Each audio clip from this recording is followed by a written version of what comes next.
Hi, I'm Brandon Gomez. I'm from Connecticut. I identify as a gay man, and I am a journalist.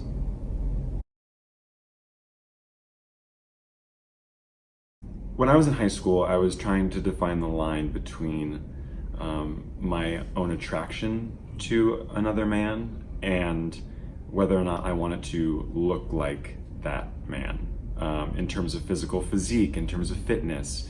I again was sort of the theater kid, and so I would see these athletes. I grew up playing baseball, and then when I got to high school, I was in the marching band, and I was involved in the theater.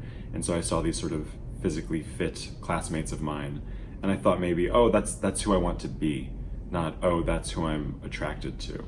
And for me, that was difficult because I think it sort of did delay my process of thinking about those feelings in depth. It was hard. Even though I had come to terms with it, I then had to come to terms with the fact that I now had to tell people.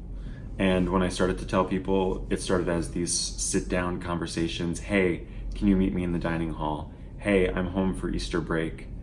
It's time to talk to my family. I know it's the holidays, but this is the only time I'm going to see them. So finding those times was the challenge, and understanding how I was going to tell them, and in my mind thinking, oh my gosh, what are their reactions going to be, and preparing myself for all of these scenarios.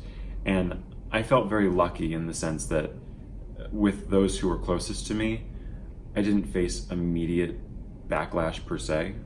With friends, many were very accepting, very understanding, and there's a story of me texting my friend saying, hey, I need to talk about something, but I have to go to class right now. And she was like, you can't do that. You can't just text me that and then run off. So she calls me, and I say, okay, fine, I'll talk to you now. I just want to let you know I am dating someone. His name is David. And she was like, Brandon, I thought you had some terminal illness. I had no idea what was happening. She's like, this is great. Sure, fine.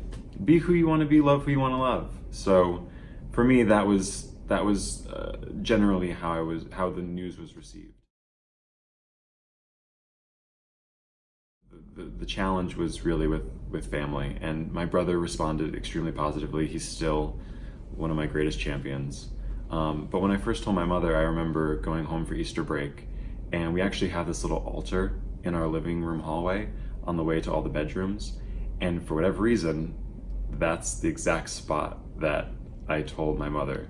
We're both standing in front of the altar. We have Mother Teresa, we have the Pope, we have this painting of Jesus right there. And we were raised, I was raised in a Catholic household.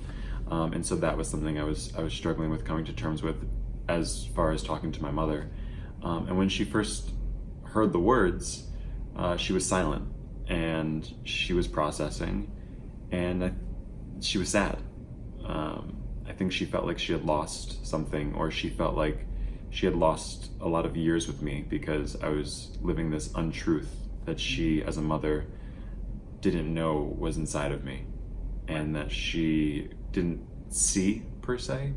But once I said it, she started to ask a lot of those questions for herself, and it took a little bit for her to come to terms with it.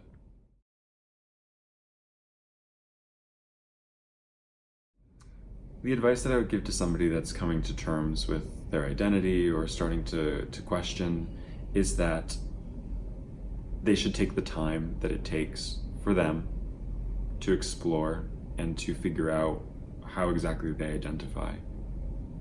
Don't let the fear of what others' reactions might be keep you from exploring who you are. Because once you find out who you are, that's how you find those who are going to embrace you and hold you up and lift you higher.